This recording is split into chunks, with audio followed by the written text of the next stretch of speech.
Salut à tous, on se rejoint aujourd'hui pour une nouvelle vidéo de test avec aujourd'hui le Xiaomi Black Shark 3S. Voilà, le dernier smartphone de chez Black Shark, donc le 3S. J'avais testé il n'y a pas longtemps le plus haut de gamme qui était sorti avec les gâchettes physiques dessus. Là, c'est un modèle un peu moins cher, sans les gâchettes. C'est un modèle qui est tourné gaming. Donc j'ai fait dernièrement le Nubia 5S. Donc du coup, j'ai pu voir un peu pour les comparer, un peu voir un peu ce qu'il y avait de bien, pas bien, ce qu'ils avaient l'un apporté à l'autre. Et on va commencer de suite. Donc c'est un téléphone qui vient de la boutique Trading Shenzhen. Donc je vous mettrai un lien d'achat en dessous de la description. Alors oui, le site est fiable, vous pouvez y aller tranquille. Alors, on est sur la boutique, donc il existe deux versions. Une version 12-256 à 597 €, une version 12-128, donc le modèle que j'ai moi, à 537 €. Ou sinon, peut-être que j'ai la 256. Je sais plus exactement quel modèle on avait pris. Donc, c'est tout. C'est un modèle qui a été, qui est toujours disponible à la vente au moment où je fais ce test. Donc, on est le 16. On est le mercredi 16. Il est toujours disponible à la vente. Je suis pas sûr qu'il soit toujours dispo au moment de la publication, mais ça coûte rien. Vous pouvez comment dire, la réclamer, me demander le prix, et tout simplement par mail. Je perds mes mots. Donc, si tu aimes nos vidéos, que tu veux en voir toujours plus, et que tu aimes ce qu'on fait, tu peux nous soutenir en faisant un petit don sur Tipeee. En faisant ce petit don, tu as des avantages. Tu es un peu abonné Prime chez Esprit Nugent. Tu as les vidéos en avance. Tu as des lives privés Facebook quand on reçoit des colis. Tu as l'accès à l'avance aux produits qu'on reçoit et tu peux les acheter, les réserver à des prix préférentiels. Et tu as aussi un mail par jour. Je te tiens d'actualité du site. Je te tiens au courant. Voilà, tu peux aussi t'abonner si tu l'es pas. Et puis voilà. Donc, que dire de plus je sais plus. Donc, ce modèle-là, donc le prix là que je vous ai montré, c'est les prix au mercredi 16. Donc si vous regardez la vidéo dans une semaine, 2 voire un mois, il faudra pas râler que le tarif est différent. Hein, c'est logique. Vous cliquez sur le lien, vous verrez les nouveaux tarifs. Et c'est tout. Hein, c'est tout. Donc c'est un modèle qui est en version chinoise. C'est un modèle qui ne risque pas de sortir en France. Je pense pas. Je vais pas dire de bêtises peut-être, mais je ne pense pas. En France, il n'y a que le gros modèle qui est sorti des Black Shark avec les gâchettes physiques. Ce modèle-là ne risque pas de sortir, mais je vais commencer directement par ça. C'est la grosse surprise et j'ai été très très étonné. C'est un modèle chinois, mais il y a la B20. C'est le premier modèle chinois qui sort de Xiaomi, même si Black Shark maintenant a leur créé leur petit truc à côté, ça là, il y a toujours Xiaomi quelque part. Et il y a la B20 dedans qui est intégrée. Donc est-ce que ça va faire jurisprudence? En gros, est-ce que dans les prochains téléphones de Xiaomi chinois, ils intégreront nativement la B20? Ce serait vraiment super parce que du coup, tu auras un téléphone qui sera utilisable en France. Il manque que la B28. Alors la B28, pour éviter qu'il y ait des commentaires pour dire tout n'importe quoi, elle est utilisée par tous les opérateurs. Sauf que il n'y a que chez Free que c'est presque la moitié des antennes. Chez les autres, c'est vraiment un taux d'antenne très léger qui, franchement, ne dérangera pas du tout si vous l'avez pas. Voilà. C'est vraiment tellement il y a très peu d'antennes chez les autres opérateurs de la B28, donc c'est vraiment que pour Free. Et ceux qui ont Orange, SFR ou Bouygues, ça pose pas de problème. Voilà, donc la surprise, c'est la B20 sur ce modèle-là. Toujours pas le français, anglais, chinois. Vous pouvez mettre mort local dessus avec le tuto de Jérôme et vous mettez toutes les applications en français et après, il sera totalement, pleinement utilisable en France. Mais ce serait marrant de voir dans les prochains modèles chinois de Xiaomi qu'on fera s'il y a bien la B20 aussi. Et ce serait vraiment un tournant là. Là, ce serait vraiment un tournant parce que du coup, ce serait intéressant de voir qui on pourrait du coup les faire importer et après peut-être faire avec. Ce serait plutôt sympa. Allez, trêve de bavardage, on va commencer directement avec les caractéristiques. Au niveau de dimension, donc 77,3 sur 168,7 de haut sur 10,4 mm d'épaisseur pour un poids de 222 grammes. C'est un téléphone qui est sorti il y a un mois, donc tout récent. Il est de couleur noir ou argent. Un écran de type AMOLED à l'avant en 6,67 pouces de chez Samsung. Définition d'écran 2400 x 1080, donc du Full HD+. Et un écran qui monte jusqu'à un taux de rafraîchissement de 120 Hz. Alors, chose qui est assez rare, c'est que le standard de ce téléphone, c'est 90. Ça veut dire que tu n'as pas 60, 90, 120, tu as 90 et 120. C'est un téléphone d'origine qui est tout le temps en 90. C'est un standard chez lui. Donc voilà, peut-être le futur standard, peut-être qu'après il n'y aura plus l'option 60 Hz comme on connaît actuellement. Voilà, donc mais il tourne direct nativement en 90, ça c'est plutôt pas mal. Donc il n'y a pas de. Alors il y a un film sur l'écran, mais il n'y a pas de protection supplémentaire qui est notée comme de type Gorilla Glass. Alors il doit en avoir une, mais c'est pas précisé. Il est certifié HDR10+. Alors au-dessus, on aura un appareil photo de 20 mégapixels de type Samsung avec la reconnaissance faciale, qui marche très bien. Alors chez Xiaomi, alors je dis Xiaomi, j'ai envie de dire Xiaomi, je dis Xiaomi. Tout le monde dit Xiaomi autour de moi. Je m'en fous que les autres disent Xiaomi. Je veux dire Xiaomi, je dis Xiaomi. Et c'est tout. Et ça plaît pas. Ça sert à rien de laisser des commentaires, je continuerai à le dire. Je dis Xiaomi. Voilà. Ça vous plaît pas, c'est pareil. On continue. En dessous, on aura le type C. Sur le côté gauche, on aura le bouton volume plus moins avec le tiroir SIM. Alors dans ce tiroir SIM, c'est très simple. On aura une nano SIM, deux nano SIM. Alors là, je les ai enlevés, je les ai remis dans mon téléphone principal. J'avais deux nano SIM et j'utilisais le réseau Bouygues. Bon, vu qu'elle a B20, j'ai jamais eu de problème avec ça. Et les boutons, par contre, ils sont vachement hauts. Vous avez vu? Bouton volume plus moins, bouton power, ils sont sur la tranche haute du téléphone. Ce qui, faut avoir de grandes mains pour les atteindre quand même. Je les aurais vu plus vers là, aux trois quarts, mais là, franchement, ils sont tout en haut. Donc, le bouton power ici, au-dessus, on a Monsieur Jack. Donc, sur un smartphone gaming, le port Jack, c'est très important. Donc, finition simpliste. On est loin du Nubia qui était très très joli. Là, c'est vraiment simpliste. C'est, voilà, c'est pas le low cost du gaming, mais le téléphone, il est en dessous de ce qu'ils ont fait par la suite, par le passé. Là, on a un bouton mode jeu. Alors, vous avez vu, il n'y a pas de gâchette. De gâchette ni physique ni tactile comme sur Nubia. C'est un peu ce qui manque. Donc, c'est un smartphone gaming tout basique. J'aurais préféré les gâchettes qui étaient vraiment très pratiques. Là, elles y sont pas. Pour le même prix, chez Nubia, tu les as. À toi de voir, hein, putain le français. Donc là, tu actives le mode jeu, tout simplement. Il passe en mode jeu. Tu lances ton jeu, ça te permet d'optimiser, de passer en mode jeu, d'optimiser tout ça, en fait. D'avoir le rafraîchissement le plus haut, de libérer de la RAM, etc. Toutes ces optimisations pour un mode jeu, pour jouer dans de bonnes conditions. Voilà. À l'arrière, on aura quoi? On aura ça. On aura une coque plutôt simple à l'arrière, même si elle est vachement travaillée. Simple et travaillée, c'est un peu les opposés quand même. Parce que je pense que j'ai perdu mes mots. Donc ici, c'est une LED de notif. Et en fait, il y a tout qui s'allume. Il y a ça qui s'allume. Alors, je l'ai désactivé, mais vous pouvez le paramétrer. N'importe quel, vous pouvez recevoir les notifs avec. Ça fait LED de notif. Bon, voilà, tu vas pas poser ton téléphone à plat, quoi. Mais bon, après, on sait jamais. Ça fait toujours ça. Il y a là, il y a un petit trait là, il y a un petit trait là. Et quand vous jouez, quand vous chargez, ça reste allumé. C'est plutôt sympa, ça change de couleur. Moi, j'ai tout désactivé pour économiser la batterie. On aura le flash LED et les trois appareils photo. Donc, appareil photo, on a un premier principal Samsung 64 mégapixels à 1.8, un deuxième 13 mégapixels grand angle et un troisième 5 mégapixels pour la profondeur. Et ici, c'est les petits accessoires qui sont vendus avec, même sur Trading, tu les trouveras, des petits accessoires supplémentaires qui vont avec, comme le Nubia, des accessoires qui vont avec ton téléphone. Voilà, voilà. Le tout est animé par le Qualcomm 865 avec l'Adreno 650. Qui fera tourner tous les jeux. Là-dessus, il n'y a pas de problème. Je mettrai quand même Call of, mais ça fait tourner nickel en performance maximum. Et ils sont deux versions, donc 12 Go de RAM seulement, mais 128 et 256 seulement. En fait, il n'y a qu'une version de 12 Go en fait. Il n'y a pas de version 8 ou 6 ou 4. Et il y a deux versions en mémoire, 128 ou 256. La batterie a fait 4720 mAh avec un chargeur rapide 65 watts, comme mon Oppo. Et il a deux batteries intégrées de 2360 watts. Voilà, ils ont mis deux batteries, comme le IQ qui arrive, le IQ 5 Pro, il y a aussi deux batteries. Bluetooth 5.0, des haut-parleurs stéréo, qu'on verra après. Alors, ce qui est bien, c'est que les haut-parleurs sont en façade. C'est deux haut-parleurs stéréo en façade, vous allez voir, le son est plutôt pas mal. Et je vous l'ai dit, pour les bandes 4G, il manque que la B28. Allez, on passe à l'écran. Donc, un écran 6,67 pouces de type AMOLED, un écran qui est plutôt joli, plutôt super agréable à utiliser. Alors là, l'écran, c'est un pur régal. Franchement, niveau précision, en jeu, surtout en jeu, c'est, je pense que le meilleur écran que j'ai eu pour jouer. Parce que bon, moi, je joue au snipe. Et donc, du coup, quand tu es au snipe, tu dois, pour ceux qui connaissent sur Call of Duty, il doit vraiment, sur un écran tactile, avoir un écran précis pour pouvoir viser un mec qui est très loin, avec un petit point où, franchement, tu le vois de loin.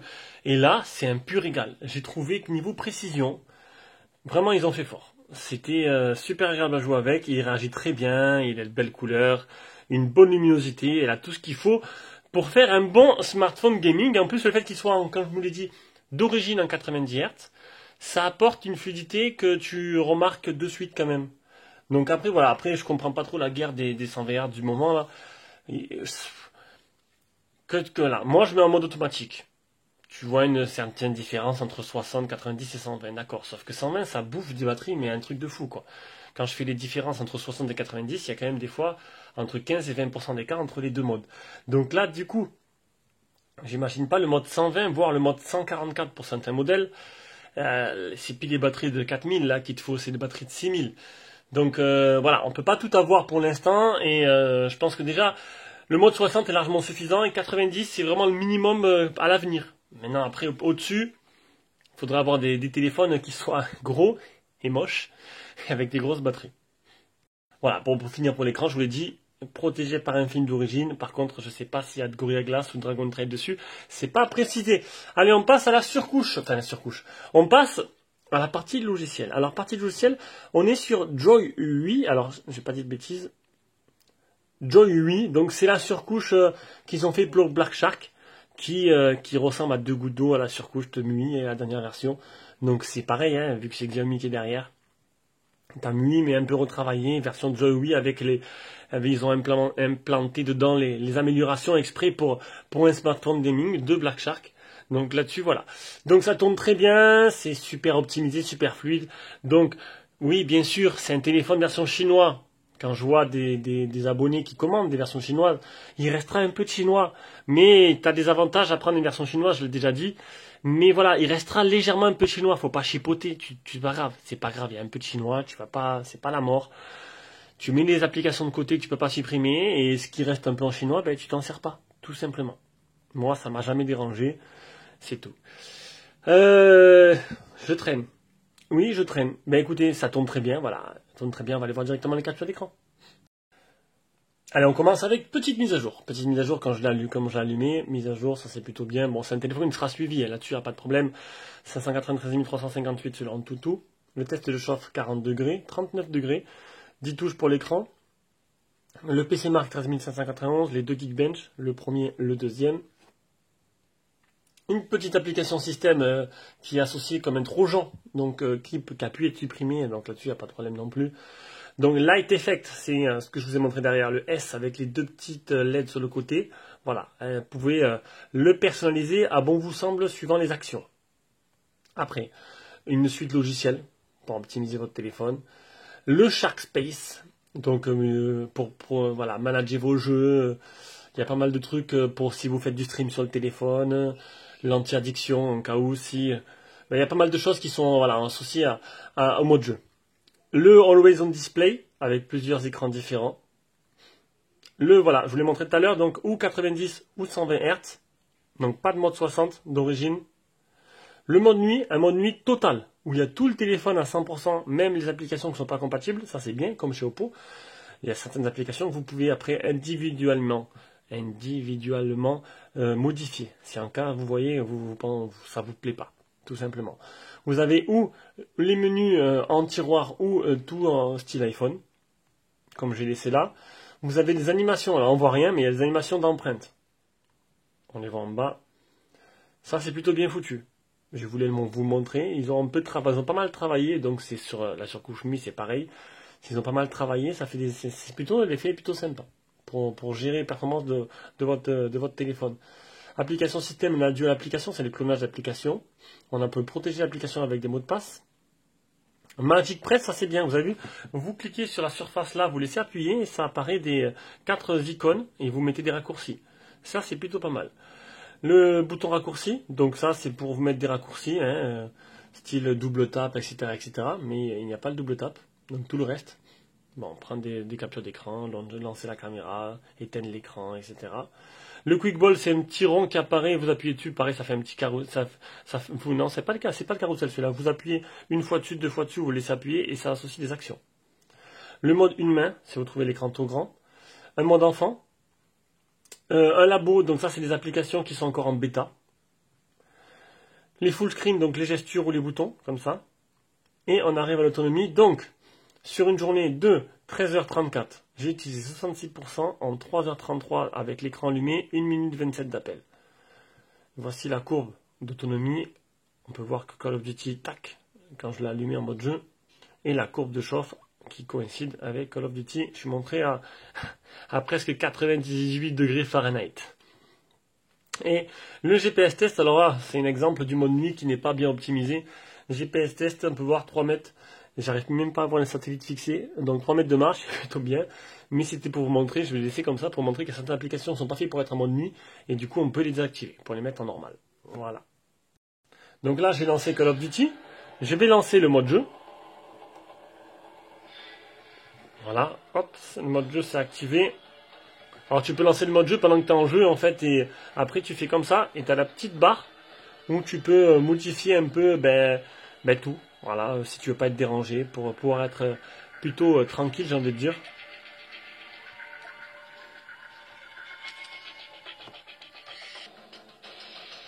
Donc le mode jeu, je vous l'ai dit en début de vidéo, c'est bon, déjà le son est plutôt bon, hein, surtout qu'il est en façade des deux haut-parleurs, ce qui est plutôt, franchement pour un smartphone gaming c'est plutôt pas mal. Le Nubia c'était sur le côté, et là ça fait un effet qui t'entoure plutôt sympa.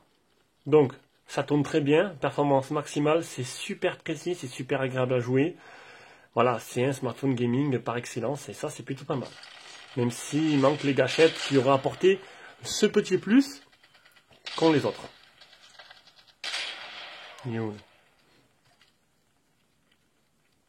Bon, j'ai fait pas mal de parties avec, et j'ai senti la différence. Quand j'ai repris mon repos, il fallait que je reprenne un peu mes marques.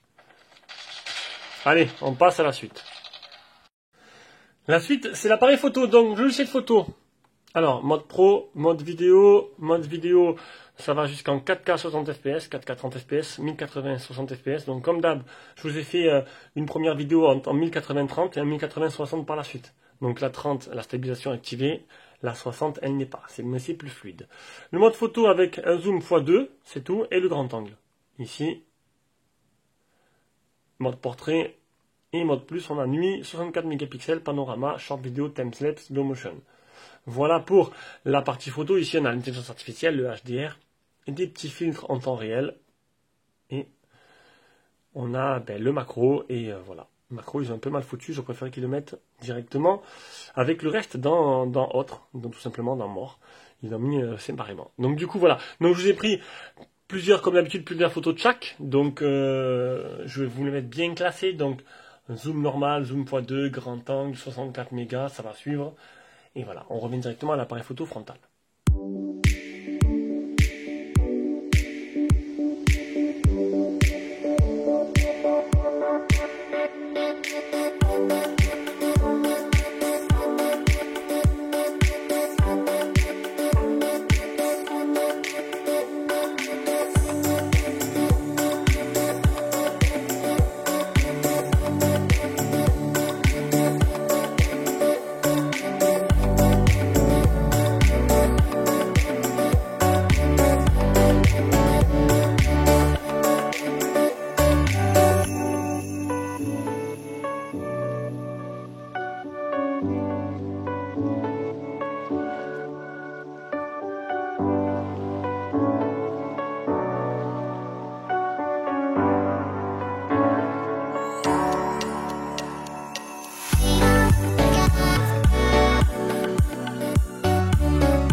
Allez, donc on revient avec cet appareil photo frontal, un appareil photo frontal de 20 mégapixels de type Samsung qui vous permettra de voir un petit aperçu de ce que donne cet appareil photo en capture du son et en vidéo tout simplement.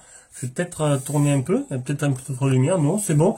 Donc du coup, un appareil photo qui, comme le Nubia, fera le travail, ne sera pas dans le must ce qui se fait en ce moment, mais il est plutôt polyvalent. Vous avez pu voir que les photos étaient plutôt correctes, il n'y a que le mode nuit qui, bon, la première photo dans mon allée, c'est sûr, ça fait joli, mais après vous avez pu voir dans mon jardin avec la petite, c'est vraiment ça, c'est le test parfait avec la petite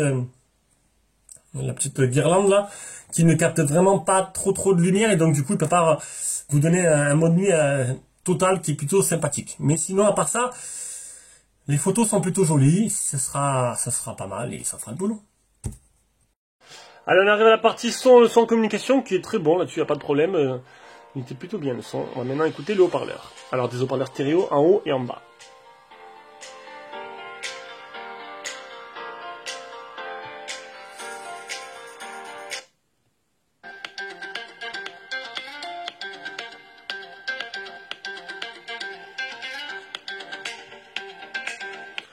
Il manque un peu de puissance quand même, je trouve. Mais ce qui est bien, c'est qu'ils sont en façade, donc ça c'est plutôt bien, tu te sens un peu enveloppé. Mais par rapport au Nubia, je trouve qu'il manque un peu de patate, pêche et de puissance. Mais sinon, non, dans l'ensemble, ils sont plutôt corrects.